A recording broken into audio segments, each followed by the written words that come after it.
Well, howdy there, Internet people. It's Bo again. So, today we're going to go through a claim that is being made. And the claim says that a request is going to take 75 years. And while that number is actually part of the story, the way this is being presented is, well, let's just call it a little less than accurate. And it's causing a lot of apprehension that probably shouldn't be there. Okay, so we're going to start from the beginning because there are elements of truth to this theory and we have to kind of separate it all out. A Freedom of Information Act request was put in to the FDA, and it requested all documents related to the emergency approval of the vaccine. Okay? This is hundreds of thousands of documents. Each document has to be processed. Okay? Every document has to be gone through. They have to look for patient information, trade secret information, so on and so forth. It takes time. With large FOIA requests like this, the standard is to provide the people who requested it 500 pages per month. So, they have requested so many that it's going to take like 75 years on that schedule. Now, the way it's being framed and presented is that the FDA is trying to hide something and they're not going to release anything for 75 years. That's not true. They'll start releasing immediately, but it's going to take 75 years on that schedule to process all of it because the request is so large. This 500 pages per month standard, this runs across different agencies. Okay? It's not abnormal. This is the way it works. The plaintiffs, the people who made the request, they say they want it in 108 days because that's how long it took the FDA to get emergency approval. That is fantasy land. That's never going to occur. You're talking about an office that, if I'm not mistaken, has like a dozen people in it, processing thousands of pages per day. Never going to happen. Okay. At the same time, I am aware of cases where a judge was like, no, you need to break with this schedule. You need to produce more than 500 pages per month. Now, all of the ones I'm aware of involve DoD, which has a much larger office for processing this stuff. However, the reason that the judges use is intense public interest. I think that applies here. The plaintiffs are saying, hey, we want this information because it will assure those who are hesitant. I don't know that I actually believe that's the reason they want it, but I believe that's true. I believe that if this information was released, that it would assure a lot of people. I think there is intense public interest.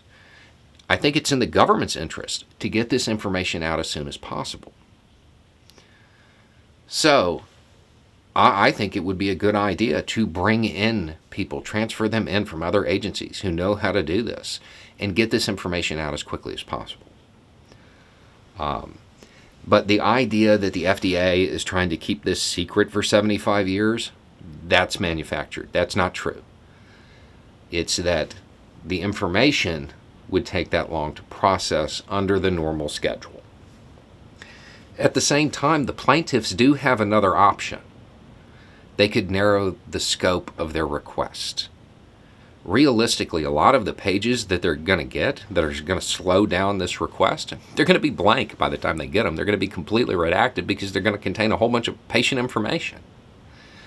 The plaintiffs could request anything that was adverse, anything that suggested they shouldn't release it. They shouldn't grant emergency approval. And narrow the scope, it would be less pages, it would move faster. Okay. So they have an option too. From where I stand, I actually do believe that there's intense public interest, and I think it is in the United States' best interest to get this information out as soon as possible. And, I mean, society as a whole. the more people who are less hesitant, the more people get vaccinated. And that's a good thing. That's a win.